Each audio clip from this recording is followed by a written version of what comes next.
thank you guys so much for coming today. Today we have James Machado and Noah from Deerect. They're going to talk about tax lien investing, so it should be a pretty interesting and unique meeting, guys. So without further ado. Yeah, thank you guys. So my name's James Machado, as you were saying. I'm a student at Rutgers. I'm a junior studying computer science. I'm also the founder of Deerect, which is a tax lien marketplace I'll get a little bit more into in just a sec. I'm Noah Casati. I'm our Director of Strategy. I'm also a junior at Rutgers, studying applied physics and statistics. Yeah, so before we really get started, I kind of want to ask you guys, what are some of the things that you guys personally invest in or are looking to invest in outside of the stock market? You guys have any volunteers? I mean, I know one thing I'm in is crypto and then fixed income. Yeah. What do you think some of the advantages are in investing in more alternative assets compared to the stock market? Why are you interested in crypto in particular? I mean, crypto for me, it wasn't like something I was particularly interested in. It was just like back then, 2020, 2021, that was just the whole hype. I was like, I have some extra money, might as well just put it in there. I'm not losing. If I lose this, whatever, a few thousand, it's like, it is what it is. And then fixed income, I just put some money in it right now because of the market conditions and what's happening right now. I just decided to move part of my portfolio in that. Yeah, that's smart. I mean, I'm a big advocate of diversity, so I think that's one thing. One of the advantages with tax liens in particular, and a lot of other alternative assets is, the stock market going up or down doesn't always affect really what's happening within tax liens. I'd say within tax liens specifically, it doesn't really get affected that much by the stock market. I mean, property values can go up and down, but the value of your tax lien, like there's no like going up or down with the value of your tax lien. It's fixed, which is one of the big advantages of it. But do you see more tax liens on the market when there's a recession? yes, you do, which is actually one of the very good reasons to invest in tax liens now, honestly. Not because there's like a recession, but with some of the stuff with tariffs going on and that stuff, there are more tax liens taking place right now. But also with the show of hands, who here has ever heard of tax liens in any capacity? Okay, I know maybe you guys heard me explain it before, but could anyone give me like maybe what they think it is, or? When someone doesn't pay their property taxes, so then the town or wherever they're located will then sell off the lien on the property to an auction. Yeah. So did you hear that from me right now, or did you No, know that? I've looked into it a little bit before. So could you explain a little bit maybe what you know about tax liens, outside of how did you hear about it and come about it? Yeah, I saw some one of those crappy YouTube ads talking about tax liens, and I was like, oh, let me Google this just so I know what it is. I Googled it, I saw what it was, and that, and I saw that it's kind of actually I worked on a deal where there was a tax lien on it because what kind of deal was it? Yeah, so I work for a private lending firm, Okay. and so there was a property where we had the loan on the property, and then we realized that there was a tax lien on the property, which now took precedent over our loan. They get priority. Because the guy wasn't paying property taxes, so then you had to talk to the guy and be like, hey, pay your property taxes. But somebody had bought the lien already for it, so they had to pay him off and go through that whole process. Yeah, that's good that you've encountered it in a real world situation like that. And honestly, that's kind of, if anyone was wondering, that's kind of how I came across tax liens as well. Was literally through just one of those crappy. It was actually a TikTok video with Subway Surfers playing underneath it, and it was talking about what's one of the most underrated ways to get money or something like that. And then it just started talking about tax liens, and I was just curious. I ended up going on a big rabbit hole and finding out all this stuff about it, and trying it myself. And I think that's the common theme with how tax lien comes about. Yeah. I also think there's a misconception with tax liens, that they're predatory. Yeah. I remember the video that I first saw was this guy, and he was talking about how he was repoing houses, foreclosed houses. That's not necessarily the case. I think oftentimes with liens also you have to look at it from both perspectives. You're essentially giving someone who doesn't have the money at the current time to pay their property tax an extended period to actually repay the city, which then goes to you. So, you know, there's a misconception that it's like predatory. Yeah. I think one of the big reasons why people think that it's predatory is, you know, a lot of the ads for it, they do almost act in like a like misinformation kind of way, where they'll put all these things saying it's a get rich quick scheme or something like that, when in reality, one sec, I'll get to there's a lot of nuance with actually investing in tax liens, and there's so much litigation surrounding it. It's just like, it's not the type of thing that you can just go into randomly and say, all right, I'm gonna just invest in tax liens, like the way you just put your money in the stock market. Like, you really gotta know what you're doing, and I think that's where people will go in there thinking they're gonna make just all this money with no work and just, you know, just put in their money and then get like 20-something% or go and buy a property for pennies on the dollar with no extra work put in. So, you know, if you actually learn about it, there is like a lot of real profits to be made there. But Yeah, I just wanted to harp on like the predatory stance, because Yeah. like my initial reaction was not exactly that. Like, if they don't have the funds to pay their own property tax, how are they gonna repay you guys eventually? So what was your take on that? yeah, Yeah, I can take this. Yeah, so, you know, the thing is with the lien, like, you have a time frame in which you can repay it. So for example, like, sometimes these processes, like, the investment could take, you're getting 20%, right? But like, with everything, that's over some amount of time. So like, in some cases, you can get your 20%, but over the course of 2 years. Like, it depends. So like, we'll get to this later, but, you know, it varies per county what that reclaim period is, and like how long of a window does the person have to repay. But the reality of the situation is, like, it's a pretty hefty window, and it allots people that don't have the money, let's say this month or next month, like a 4, 5, 6 month, even year period to get the funds. yeah, I'd say normally the average, not the average, but like the quickest time that it will normally be for a state that like requires you to pay your tax lien back will be like 6 months, will be like the soonest you're gonna like have to pay back a tax lien, right? And normally people are able to, like, if their taxes are like, you know, anywhere from 5 to 50,000, depending on how much income they have, normally people are able to pay them back. And honestly, most tax liens get paid back like well before their redemption date actually is. Most, like 99% of tax liens never end up going into foreclosure. So you're pretty much, I'd say most of the time you're guaranteed you're just gonna get your interest back, but sometimes the hope is, you know, some people wanna take it to foreclosure and actually get the property, but most of the time people are able to pay back that interest on that. So yeah, you know, we talked about this a little bit, but, you know, basically understanding what tax liens are. Tax liens are a legal claim by the local government against a property when the owner fails to pay property taxes.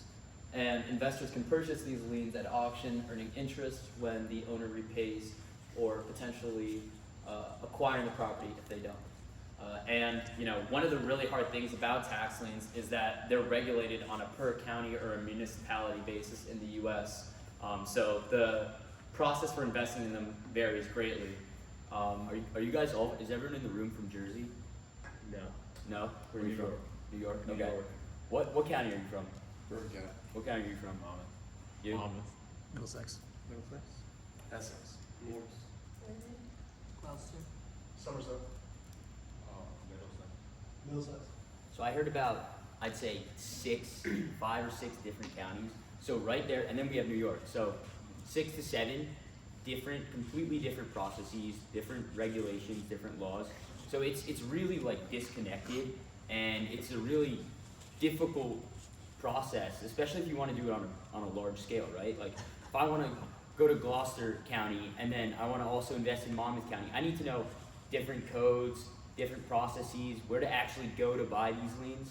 So that's like a big issue in this space. Actually, currently with New York, the thing is, you know, some states don't even have like open tax lien auctions. Like, they might even have them closed off. Like in the case of New York, they have them closed off so only certain companies can buy them, which really just limits the amount of people that can invest in tax liens. And I feel like it hurts the democratic process of actually investing in tax liens, and like it's almost anti-capitalist, honestly. Yeah.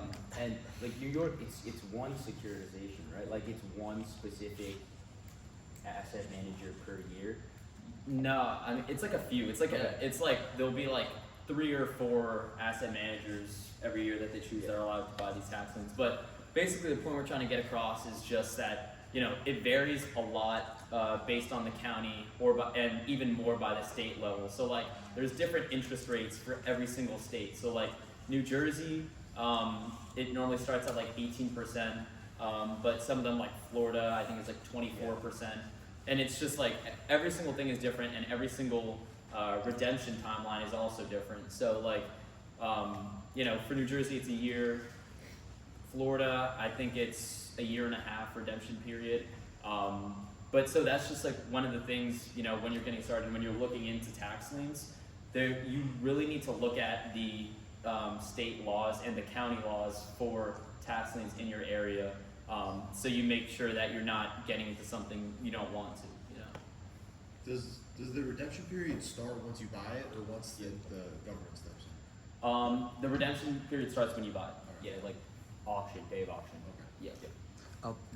What are like asset managers, like you mentioned, Yeah. in the case of New York? Like, And- so yeah, in the case of New York, so like there's specific firms. For example, there's a firm called Tower Capital where their one like thing is they invest in tax liens. So they'll buy up like hundreds of these liens, and that's what. And by asset manager, I meant like the asset they manage is specifically tax liens.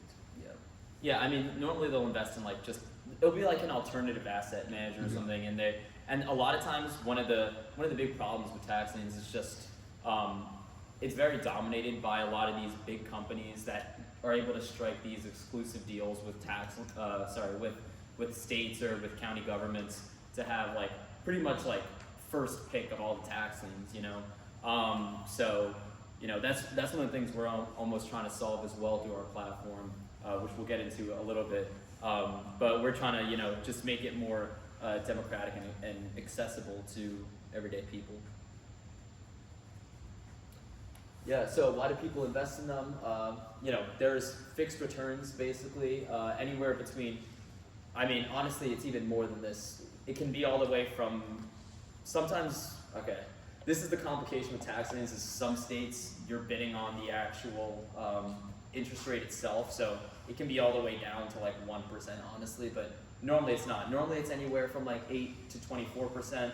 But it can go anywhere as low from 1% to 40%. So it really the returns really vary, but they are like once it's locked in, it's like fixed. Like you're gonna get at least that return on your money, and if not, it's all collateralized by the actual property itself. So worst case, let's say that the property owner doesn't pay you back, then you're able to get that property outright and sell it for what's normally going to be worth a lot more than whatever interest you were going to get on that. And with it being often overlooked, there's not so much competition. Once you get past the initial, dealing with those companies that, will buy up all those tax liens, there's not as much competition in it, honestly. There's only, I think total, there's really only like 40 or 50,000 people in the US that even invest in tax liens. And it's a multi-billion-dollar industry. Like, it's sitting at $4.8 billion currently, with projections of around 11 billion by 2028. Yeah, and most of the tax liens don't even get bought up. Yeah. There's like, I think it's like what, like It's $100 billion? $500 billion in taxes unpaid taxes annually. So Yeah, there's a so lot there's of huge room opportunity. for growth. Why do you see the tax lien industry going at a such large scale in the upcoming few years? Why? Well, so one reason I anticipate tax liens to become an emerging investment class is, for one, if you look at our current state of returns, right? Like if you invest in the SPY, for example, so the S&P 500, you're expected on average to have an annualized return of 10%. With a tax lien, you can double that in, let's say, half the time potentially. So I think that people are realizing that it's a lucrative asset class, and it's something that, with a little bit of knowledge, and you have to learn a little bit, can make you a lot of money. And I think, obviously with the emergence of just the growing emergence of technology, whether that's like AI, all that stuff, people have more access to knowledge, information, so you can streamline all these processes, right? Like, let's say I don't have knowledge of tax liens, I hear about it, I want to get into it, I can query, find out more information very quickly. I can make agents to potentially help me with the process. So there's a lot of, every form of investment class, in my opinion, finance as a whole, is a growing industry, right? Like, everyone's always looking for a new way to make money. And I think that people are coming to realize that as an investment class, this is an untapped market and there's a lot of potential. Yeah, and going off that, I personally really think the growth potential for this lies in the digitization of the actual process, because this is like most finance things and real estate things, I'm sure you guys know, like, they're just so archaic. Like, so many people, like, this is the type of thing that, like, during the dot-com bubble, like back in the 90s, early 2000s, like, that's when this should have been updated. That's when there should have been software to really, ease this process, but there's really not, And some of those technologies are coming out now, we're one of them. But I really think through, making a really central process and central software where people can do this, it's really just gonna simplify it for people and get rid of a lot of that, complication that's currently there. I mean, like, look at what happened, when NASDAQ came out for the stock market and stuff. Like, I feel like it's a very similar process that's gonna be happening with tax liens. With the foreclosure process, is it a standard foreclosure process, or is it like accelerated because it's a tax lien? Yeah, it's pretty standard foreclosure process, except tax liens get priority. So, like, if there's, I don't know, like, if there's like a bank that has like a mortgage foreclosure or something on that property, then the tax lien will get priority over that. Sometimes, if there's multiple people that have like a claim or something on that property through tax liens or mortgages or whatever, then you might need to go through a whole court process for that. But it's a fairly typical foreclosure process. Yeah, so this is the timeline of how tax lien sales work. Yeah, I'll run through it. Pretty much basically like what we've talked about so far. When you don't pay your taxes, the government, the local municipality, the county issues a lien on your property. Then you go to auction. There's a variety of people at the auction. You're bidding down an interest rate. So, for example, in New Jersey, the auction will start at 18%, and then whoever is willing to accept the lowest interest rate will take ownership of that lien. And then I will just say, it's not, as I was saying a little before, it's not only just interest rate. That's in New Jersey that happens, but in other states like Mississippi, where I've invested, they actually bid on the value of the money you're putting in. So, like, if the tax lien is like $5,000 or something, then it'll start at $5,000 and you can bid up. So the interest rate will stay fixed. Like, let's say it's fixed at, I don't know, 20%. But then they're just bidding up from, 5,000 to like 5,500, whatever it is, just like a regular auction.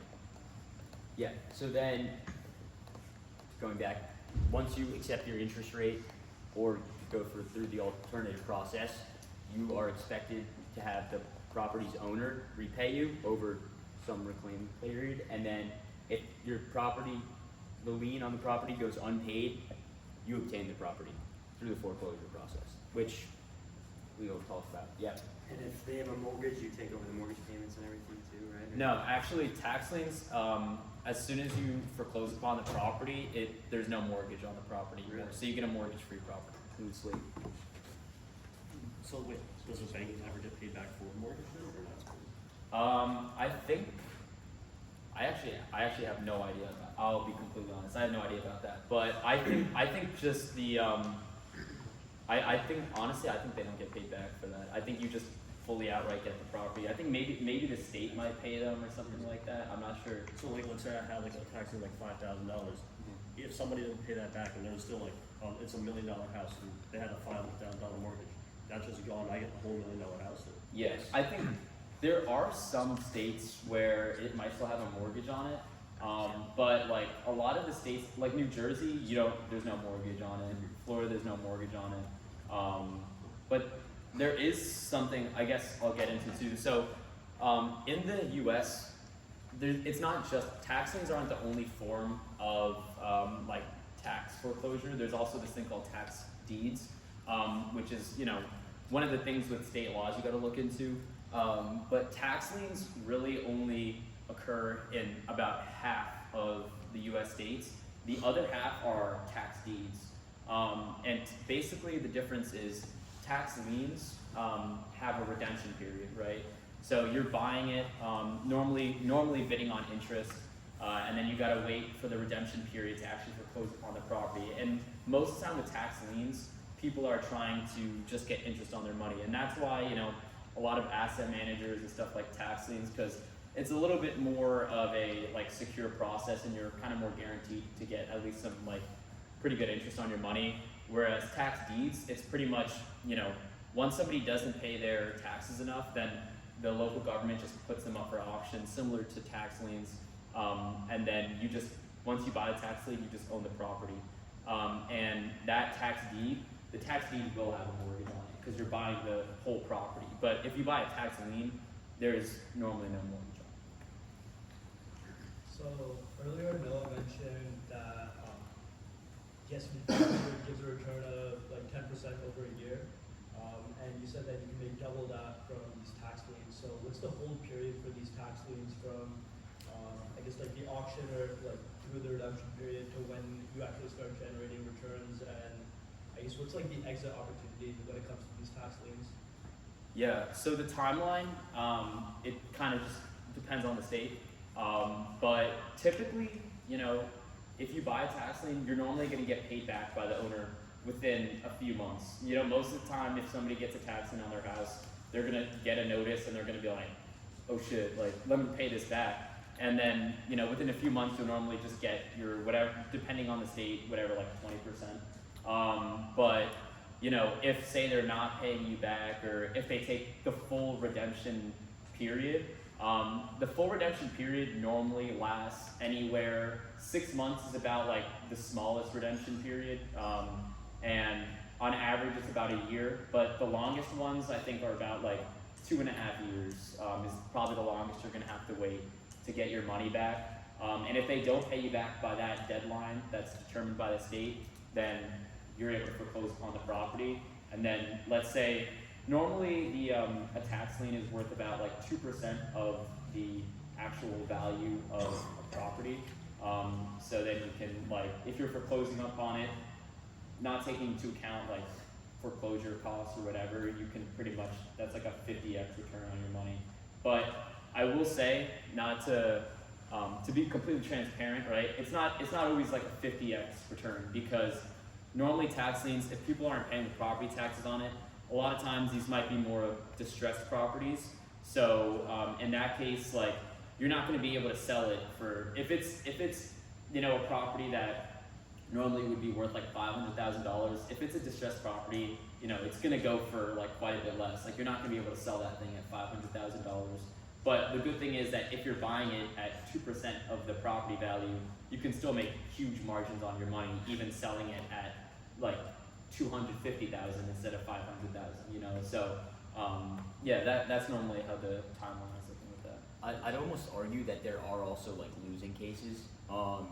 If you let's say you get one of these really distressed properties, you're held up in the foreclosure process for a long time. You can definitely end up sinking. Yeah, because you're also once you own it, you also have to pay the property taxes and stuff like that. So if you're not able to sell it off once you foreclose upon it, then you can be stuck paying on the taxes on a property that you might not be able to fully afford. So you got to know a lot of that stuff going into it, and you got to have an exit strategy going into it as well. And going back to your question before, part of the reason, the growth it hasn't exploded already is a lot of that is due to this, the fact that it isn't a super intuitive process. There you need to know tax law, or you need to have a tax lawyer to help you deal with some of this stuff. Because it's it's not easy in that regard. If you do get those edge cases where you're going to foreclosure and you don't know anything about foreclosing a property, that's a big deal or a big expense. So there's that as well. So getting how to get started, the traditional route. like we were saying, study the various laws of the states that you're looking to invest in. Make sure that it's a tax lien state in the first place. Yeah, Or of a tax deed. You can invest in tax deeds too. Pretty good thing. I mean, we're not talking about them today, but it's pretty similar to tax liens. That's other things that we were mentioning. In attending like the live auctions, like we were saying, at your actual municipality, participating in those. The next bullet point is browse outdated PDFs, because that's the reality. Like when you look through a lot of these documents, they're super old. Also, like, sorry, not to Yeah, no. Also, like, tax liens are also something that, like, even for every county, like, since it's not like a super big function of the county, like, it's kind of hard to find these documents. You know, if you want to find the tax lien code of a specific county, like, you gotta, like, I feel like you gotta, like, kind of almost browse the web and, like, look through, like, all these different pages to kind of try to find it, and it'll be, like, on, like, a small line of some random document from, like, the 90s or something like that. Like, it's not, like, I don't know, it's not like the thing where information on tax liens is, like, super available, like, all the time to you. Yeah, an example is like in South Orange, we were looking to pull some data on specifically. The only way to get it was you had to actually go to the courthouse to like pull documents, because they didn't transfer it from like physical to digital. So a lot of this stuff is still in physical form. I'm gonna go over the resources. Yeah. All right, so some resources we have here for you guys. I don't know. I mean, you can share the slideshow with them after if you guys want to look at some of these. But this is just a wiki out for New Jersey in case you guys don't remember any of this stuff. But this is just basic, you know, going over, you know, how to actually invest in tax liens specifically in New Jersey. So, you know, check the municipality registration requirements. This will normally be found on the tax collector's website. You know, same thing, comply with the additional requirements. Yeah, and then, I don't know, this is all just like looking at the laws and stuff like that. For every tax and auction, you're gonna actually have to apply to go in that auction normally. And I mean, it's not like you don't get in or anything. It's just like you put all your information in, and sometimes, I don't know if they're gonna mention this here. Okay, it's submitted W9, but normally what they'll say is you have to put like a security deposit in. So like you might need to put in like $1,000 or something like that, and they give it back to you or whatever, but you have to put in $1,000 just to make sure that you're, you know, that you actually have money, so that you're not just bidding with nothing. You gotta submit a W9, and this is just all for, you know, actually competing in the auctions that take place right now. This wouldn't really be how our software will work. And then, yeah, so then this, normally before the auction takes place, a little while before, maybe like a week or maybe a month before, the actual county will put out a list of all the properties that are gonna be at the auction. It'll normally, mainly it's gonna include the parcel number, and some will include like an amount, but most of the time it's just gonna be like a parcel number, or like an address or something like that, and you kinda gotta do all your own due diligence on that, and you know, figure out how much it might be worth. And then yeah, I was just saying, you gotta put an initial deposit, and then yeah, bid down the lien. So, you know, this is basically just, you know, you gotta bid down on the interest rate that you're gonna get on it. And then yeah, you gotta offer a premium if the lien is bid down to 0, and yeah, you gotta pay taxes and interest on the winning bids. And then yeah, basically once you actually, you know, complete the auction, then you get a tax lien certificate, which is the actual tax lien itself.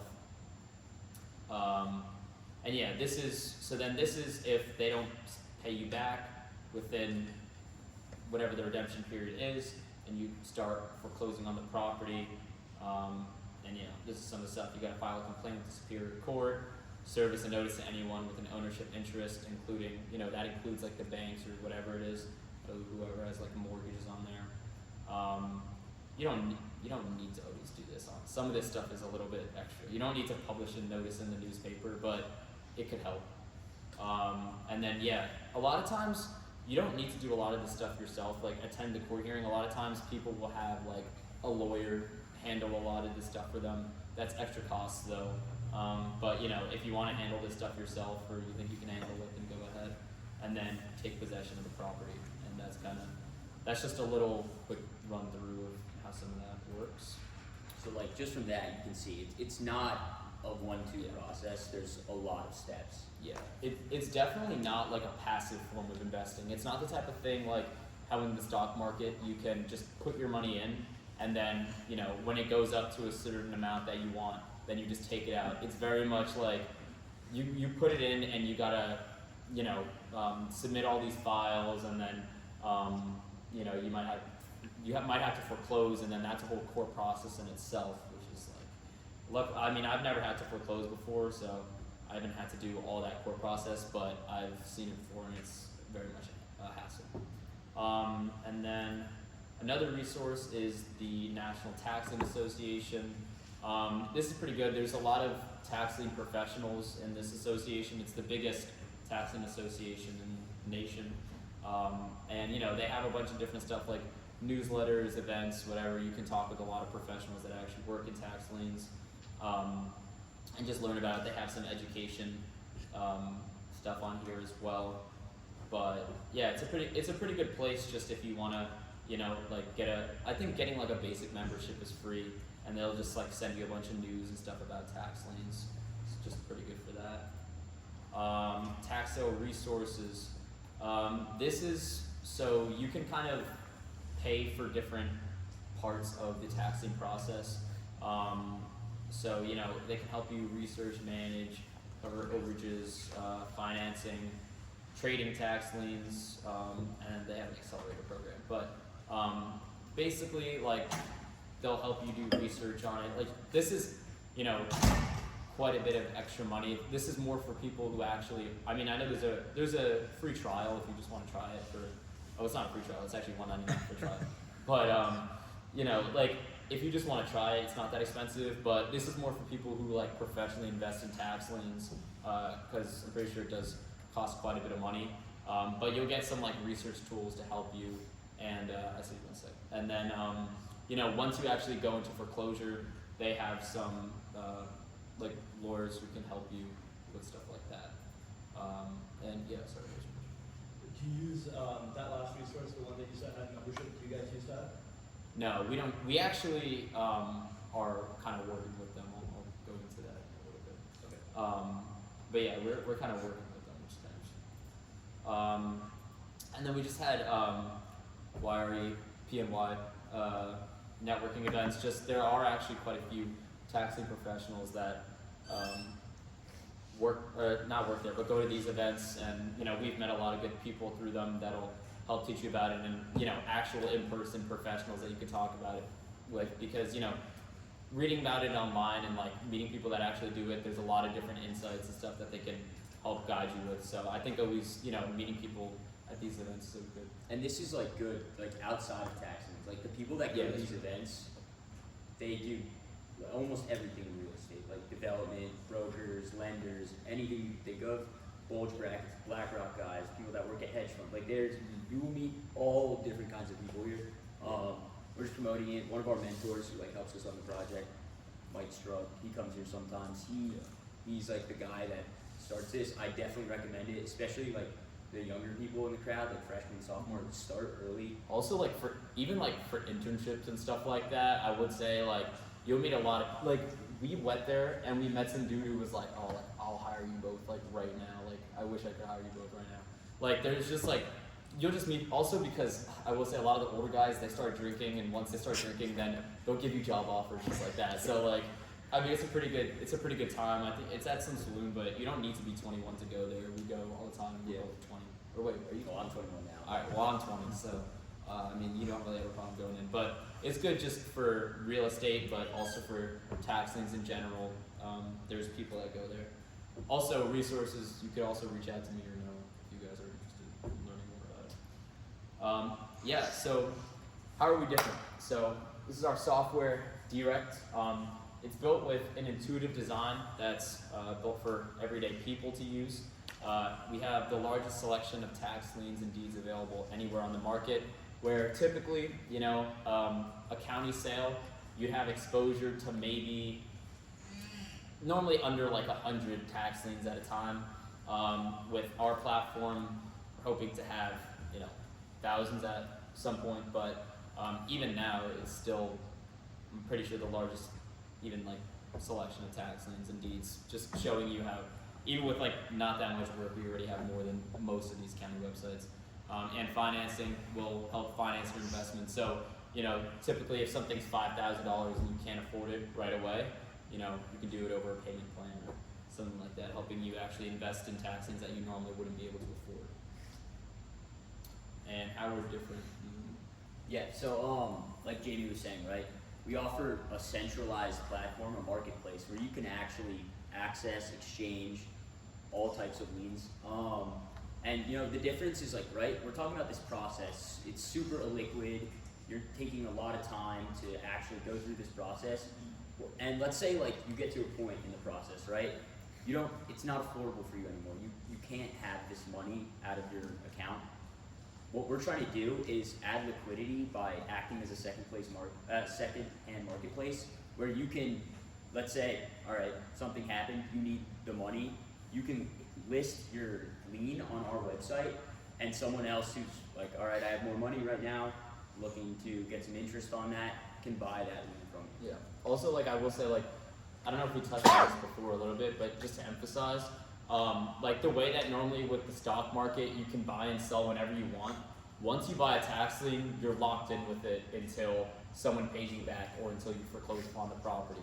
So like, while there are exit strategies and it's more secure in the sense that you're more I'd say you're more guaranteed to get your money back compared to the stock market. It's way less liquid. Like you can't just, like if you need your money, like, I don't know, let's say your house goes on fire and you need some thousands of dollars, like you can't just take it out of the tax lien. So we're trying to offer some of that liquidity. Yeah, and you know, obviously digitalizing the process, we have a variety of filters and actual technological features that make it much more intuitive and like easy to use. Yeah.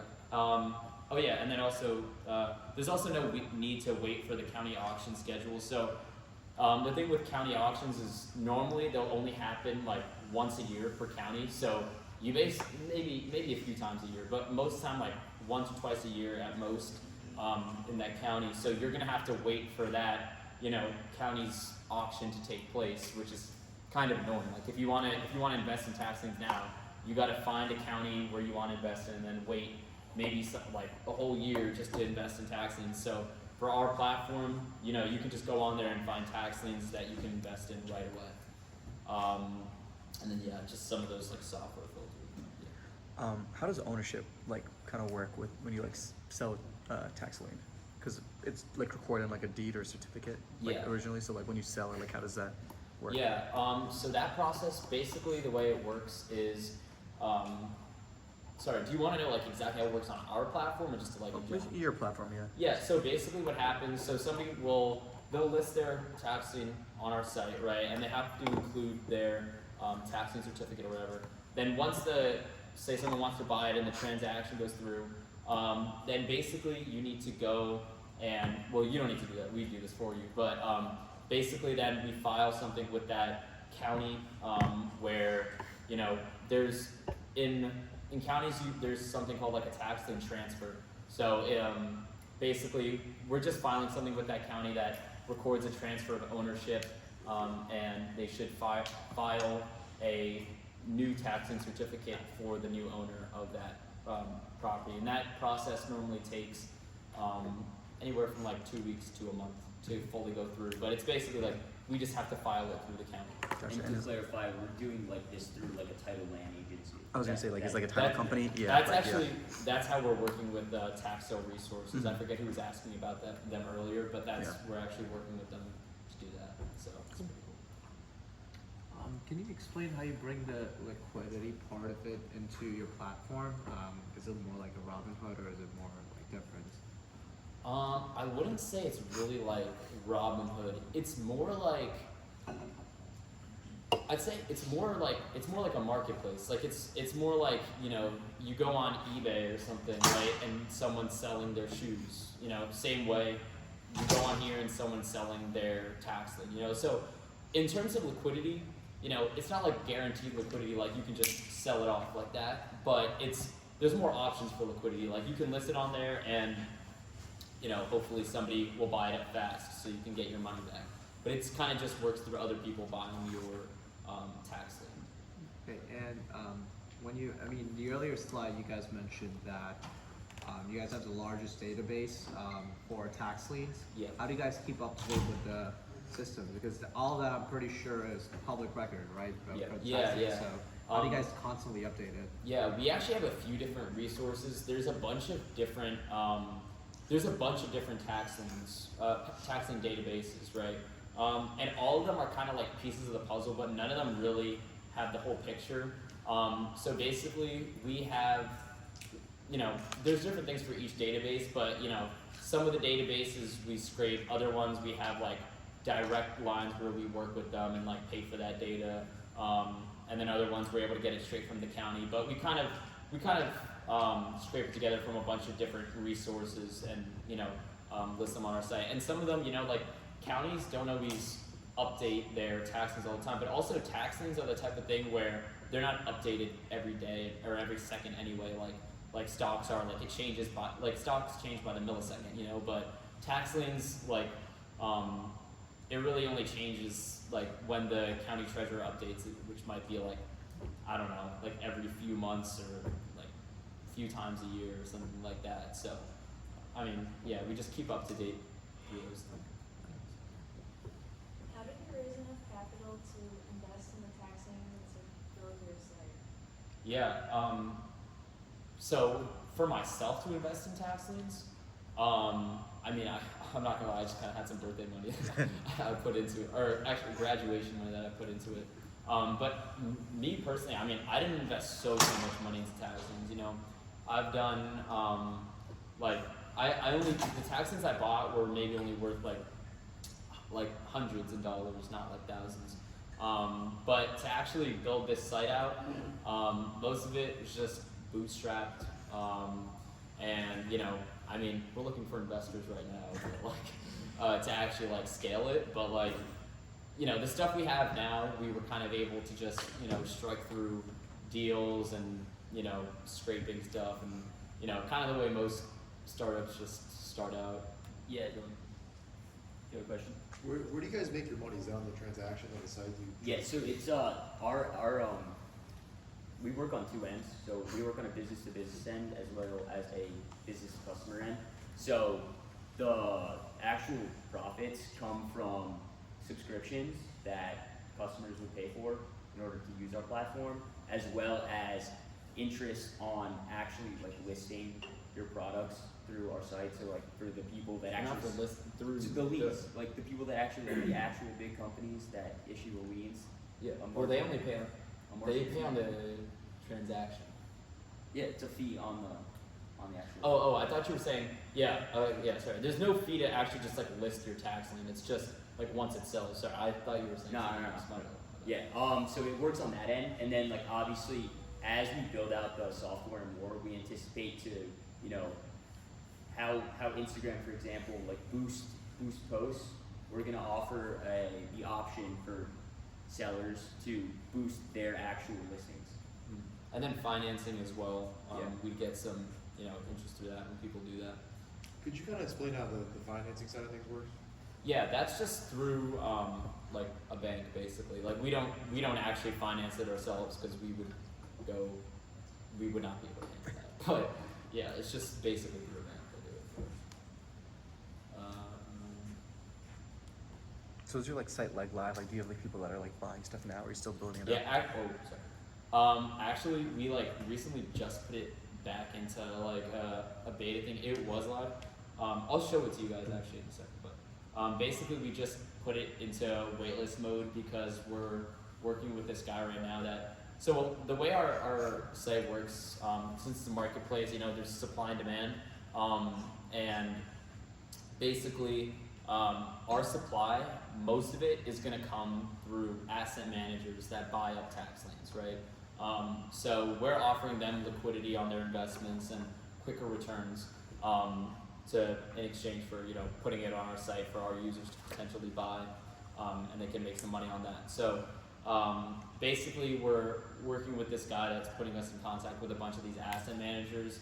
But our main thing we're doing right now is building up our buyers on our site. So we transitioned more to getting it to more like a waitlist thing right now, so we can just get a bunch of users on there and then kind of connect them with the asset managers once that goes through. But I'll show you our site right now.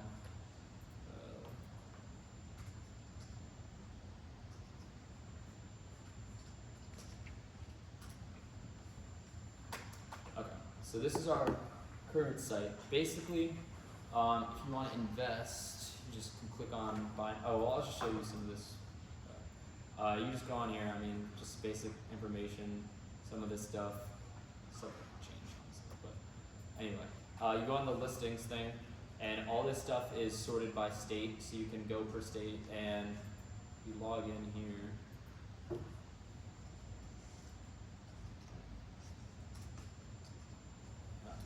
Sorry.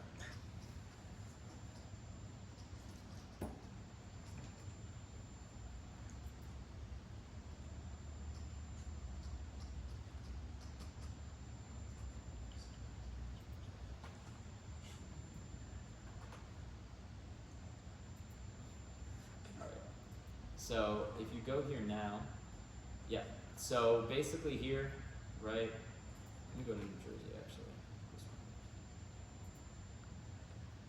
Oh wait, no, sorry. Okay, so if you go here, basically, there's this, which we kind of put as a test lane. We deactivated these things right now. But basically, you have your property here. This is a test one, so we don't have the actual interest rate and stuff like that. But basically, it'll show you the redemption date, the current price of it, property type, whatever, and then here you can just enter in I don't know, how much is that? 12,000. Let's say I want to make an offer of 13,000 on that, and I can make that offer. Okay, offer successfully. You can go to your dashboard here. It'll show you some of your monthly sales, monthly views. And then you can go to your properties here. These are the listings that you have put. This is also a test one I put. I don't know if any of you guys recognize it, the VERS. Yeah, I put an offer on that. But yeah, these are just some test ones I put up here. But basically, you can track all your different properties that you listed as a seller. And then you can go down to the offers page here.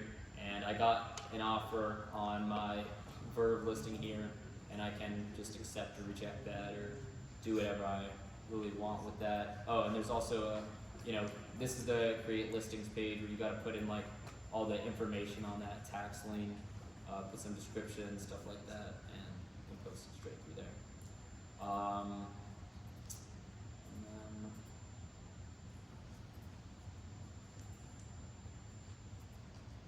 Okay, yeah, and then basically, if you have any questions about any of this stuff, our website's right there. I put my personal email and phone number if you guys are confused at all. And this is just a QR code if you guys want to go to our site. It's right there. And it's open now to any questions or anything. So in any investing asset class, there's like in real estate, there's the core and then value add, opportunistic. I want to see if there's anything like that in tax lien where it's sorted out based on the risk and the return, or is it all just same risk spectrum? No, I mean, no, there's. So I think I can take this, right? So in terms of risk to reward, in that aspect, I'd say that it's a very, very large spectrum. You're obviously gonna have properties that are more delinquent than others, more distressed than others. For example, if you don't do your research, right, for all you know, you could be buying a tax lien on a property that goes to foreclosure that's next to a nuclear power plant that has nuclear runoff going into its backyard. So in that sense, and it could look amazing on paper, you don't see it, the actual property, or it's an old photo. You're getting 24% interest. You're like, wow, this is shoe-in, this is gonna be great. You actually see it in person, it's a dump, dilapidated. Yeah. So in that sense, yeah, that you could have properties like that, and then you could have another property, right, where it's like, you know, it's a decent interest rate, let's say like 6%, but it ends up going to the foreclosure process. You seize the property, and it's a very nice home in like the Hamptons. Would never happen, right? But like there are other examples where that does happen. Let's say it might happen. Say like the owner passed away, or not passed away, but it's like sick. They can't maintain the property. Okay, that's actually pretty sad. I will say a lot of the best tax liens tend to be ones that are just like abandoned properties that people just chose, like, I don't want to pay the taxes on this anymore. Like you might get lucky and find, like, per auction there might be like a few of those, and those are the ones that everyone will tend to go after. And then, you know, the ones that are kind of the shittier properties, it's like not that many people are going to be going after those. But I mean, you can still buy them up, but there's normally a reason why people aren't really trying to buy them. But yeah, I mean, a big thing, you know, before was a lot of people, you know, would recommend before you buy a tax lien, or if you're like, because they release that list in advance, you know, kind of a thing that people would do before auctions is, you know, they would maybe look at the ones with values they like or whatever, and maybe look at it on Google Maps, and then a lot of times people would go and drive to the actual property and like look at it and make sure that it's like a good property or whatever. One of the things that we're actually adding with Deerect is we're working with this company to give us, you know, really good AI insights into our properties, and they have a lot of information on the tax lien itself. So, you know, hopefully we'd be able to give, you know, some of those insights to whoever wants to see it. So with tax liens, do you kind of like have to see it in person? Like you mentioned, you bought one in Mississippi, so did you see that one in person, or like, how did you know that was No, good? I would say you don't have to see it in person. You know, I think if you're, it just depends how comfortable of a person you are with doing that. You know, like with me, I mean, I was buying something for a few $100s. It was more like, as I was saying earlier, when I was recording that TikTok, to start off small. That was kind of me starting off small and just, you know, learning about the process. So I wasn't like so worried about my return on it. But like I did do my due diligence on that. You know, I looked at the parcel number, stuff like that, and you have to look at like I was like looking at like Zillow, because even though that was a land thing, one of the things that people do is they'll look at Zillow and they'll look at like the property. I'm sure like if any of you guys do like wholesaling or anything like that, you're probably familiar with like looking at the property values of all the property around it, and like looking at the general area and seeing how like, you know, properties performed over X amount of time or whatever, and comparing stuff like that. So in terms of that like research end of it, it's kind of similar to wholesaling and flipping properties, you know, just to see how much the property might be worth or whatever. But I mean, typically with it, the amount you're paying for the tax lien is so much less than the actual value of the property, where you're pretty much like, it's kind of hard sometimes I'm not gonna say that, actually, that sounds wrong. But like normally the amount you're making on the property is like, is most of the time gonna be more than what you put into it, you know? So there's at least that. Like you don't need to go after some property that's gonna be worth all this amount of money in X amount of time, you know? Like even if it's going down in value, you still can a lot of the time make profit on that. So I think traditionally though, like to your question, I think traditionally most tax lien investors like to actually like survey the property with their own eyes. Like, you know, you can look at a lot of these metrics and like you can look at the property on Google Maps, but at the end of the day, like until you actually see it and survey it yourself, you're not gonna have a good estimate of like what is the actual condition.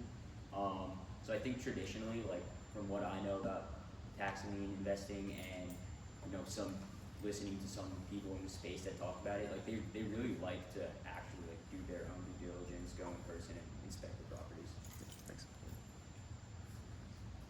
Could you guys speak about like a personal case study that either one of you have invested in the tax lien, the location, kind of like the process, like from start to finish, like a real life example that one of you guys has experience in? yeah, I mean, I'll go over it, because I don't think you've invested in tax liens yet, right? Yeah. So like in freshman year, as I was saying, I invested in some properties in Mississippi, right?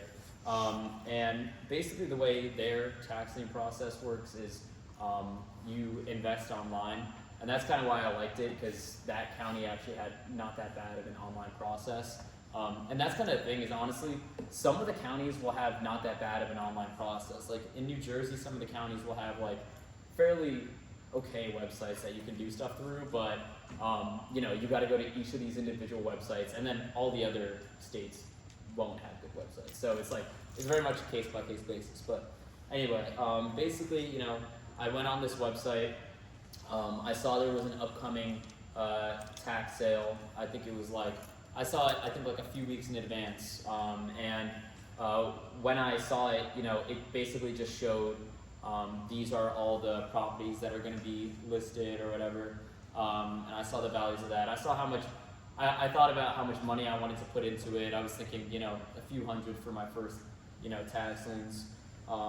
And yeah, so then basically, you know, I saw the ones that I wanted to buy, or I was interested in buying, and then, you know, basically I would, as I was kind of saying with the research part, I would put it into Google Maps, I would put it into Zillow, and, you know, kind of look at the property value over time, look at the surrounding properties, determine if it was something I was really interested in. And then after that, I had to register to actually participate in the auction. And, you know, you have to register, and then day of, you have to put down $1,000 deposit to actually like enter into the like auction platform or whatever. And you know, some of these it'll be in person. So like, I'm trying to think of an in-person example. I don't. Let's just like New York or whatever. You would have to, you know, go in person to the live auction and give them $1,000 at the desk or whatever. But basically, I had to put in $1,000. And normally you can't use credit cards or anything like that for tax liens. Like it has to be an actual like wire transfer or something from your bank account. So yeah, basically I put down that $1,000 deposit, and I put bids down on a bunch of different properties that I was interested in. And normally that's how it works. Like people, they're not just gonna bid on one thing at a time, because you know, during the actual auction it can get a little bit hectic, and other people will try to like, they'll wait till like the very last minute, you know, and they'll like wait till it's, they won't put bids down so that it stays low, and then at the last minute, it'll just be like a rush where everyone will be putting down all their bids to try to get it, you know, right at the last minute. So I kind of made a little bit of a mistake of putting down some bids early, so then I kind of got pretty outbid at the end, but whatever. But, you know, so then some of those properties that other people didn't really take from me, I got this one plot of land. It was like nothing. Like it was like a small, I don't know, it was probably from like here to like there or something, just in a random place in Mississippi. And it was worth like $600.